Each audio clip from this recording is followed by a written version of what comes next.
नेपाली भाषामा श्रीमद् वाल्मीकि रामायण सम्पूर्ण अनुवादक पण्डित वासुदेव भट्टराई, प्रकाशक ज्ञानमण्डल लिमिटेड, वाराणसी। बालकाण्ड सर्ग 7 राजा दशरथका मन्त्रीहरूको नीति वर्णन। इक्ष्वाकुवंशी महात्मा राजा दशरथका मन्त्री बडा गुणी थिए, गुप्ती कुरा जान्दथे, राजाको अभिप्राय बुझ्दथे र सदा राजाको कल्याण गर्नमा तत्पर रहन्थे। यी यशस्वी वीरका 8 मन्त्री थिए। 8 जना शुद्ध र सदा राज्यको काममा लागिरहन्थे। राजाका 8 मन्त्रीहरूको नाम थियो दृष्टि, जयन्त, विजय, सुराष्ट्र, राष्ट्रवर्धन, अकोप, धर्मपाल तथा राजाको अभिप्राय बुझ्ने सुमन्त्र। यी बाहेक वशिष्ठ र वामदेव नाम गरेका 2 जना ऋषि धर्म कार्य गराउने राजाका ऋत्विज थिए। यी दुवै राजाको खूब मन परेका थिए। यी बाहेक अरू ऋषिहरू पनि मन्त्रीको काम गर्दथे। सुयज्ञ, जावली, कश्यप, गौतम, दीर्घजीवी, मार्कण्डेय तथा कात्यायन यी सबै ब्रह्मर्षिहरू पनि कुल परम्परादेखि राजाको ऋत्विज तथा मन्त्री भएर आएका थिए। अर्थात् मौकामा राजा यिनीहरूसित पनि सल्लाह लिन्थे। यी सबै विद्वान, नम्र, लज्जाशील, चतुरा र जितेन्द्रिय थिए। सबैका सबै देख्नमा राम्रा, महात्मा, शास्त्र विद्या जान्ने, पराक्रमी, ठुलो यश भएका, सावधान र राजाको वचन अनुसार काम गर्ने थिए। सबै तेजस्वी, क्षमाशील तथा यशस्वी थिए। सबै हँसिलो मुखले बोल्दथे। रिसले अथवा आफ्नो मतलब सिद्ध गर्ने अभिप्रायले कहिल्यै झुटो बोल्दैनथे। आफ्नो राज्यको तथा अर्काको राज्यको यिनीहरूले नजानेको कुनै कुरा थिएन। जो काम भइसकेका छन् र पछि हुने भएका छन् ती सबै तथा दूतहरूका गुप्ती कुरा समेत जान्दथे। यिनीहरू व्यवहारमा बडा पक्का र दोस्ती कायम राख्नमा सिपालु थिए। अपराध गरेको मौकामा शास्त्र अनुसार आफ्ना छोराहरूलाई समेत सजाय गर्न बाँकी राख्दैनथे। दुकुटी तथा फौज बढाउनमा सदा तत्पर रहन्थे।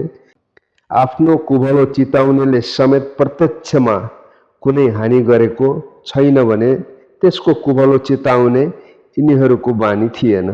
यिनीहरू सबै सुरा, उत्साही र राजनीतिका पण्डित थिए।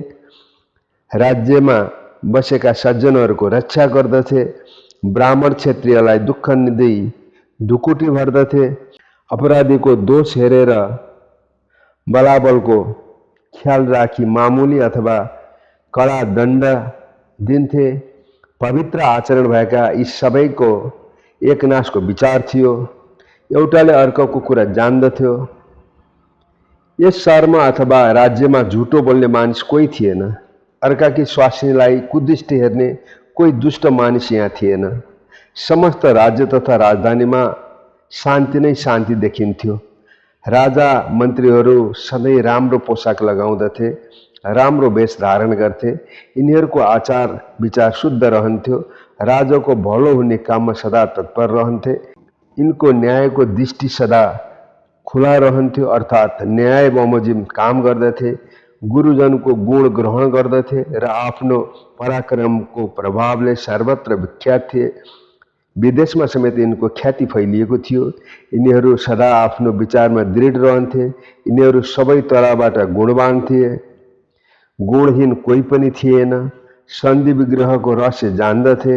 प्रजाको यिनमा प्रेम थियो र यी सबै धन धान्यले सम्पन्न थिए। यिनीहरू जस्तो आफ्नो सल्लाहलाई गुप्ती राख्नमा सिपालु थिए, त्यस्तै यिनको बुद्धि सूक्ष्म थियो। नीतिशास्त्रका धुरन्धर पण्डित यिनीहरू सधैँ मिठो बोली गरेर बोल्दथे। पापको लेस मात्र पनि नभएका राजा दशरथ यस किसिमका गुणवान मन्त्रीहरूको साथमा राज्यको पालन गर्दथे। गुप्त दूतद्वारा प्रजाको सुखको कुरा जान्दथे। धर्मपूर्वक प्रजाको संरक्षण गर्दथे र अधर्मको भने नाश गर्दथे। यिनीहरू बडा दानी छन् तथा साँचो बोल्दछन् भन्ने ख्याति तिनै लोकमा फैलिएको थियो। यस प्रकार पुरुष श्रेष्ठ यस पृथ्वीको शासन गर्दथे। जसरी इन्द्रले देवलोकको शासन गर्दछन्, त्यसै गरी यी राजा पनि पृथ्वीको शासन गर्दथे। यिनले आफूभन्दा बर्ता बलियो तथा आफू समानको बल भएको शत्रुको मुख हेर्नु परेको थिएन। यिनका सबै मित्र थिए। आफ्नो अधीनका सबै राजा रजौटा निहुरिएका थिए। आफ्नो प्रतापले गर्दा यिनको राज्य निष्कपट थियो। जसरी उदाएको सूर्य आफ्ना चहकिला किरणद्वारा प्रतापी देखिन्छ, त्यसै गरी राम्रो राम्रो सल्लाह दिने, आफूमाथि प्रेम राख्ने, सिपालु सामर्थ्य भएका यी मन्त्रीहरूको साथमा राजा बडो प्रतापी देखिएका थिए।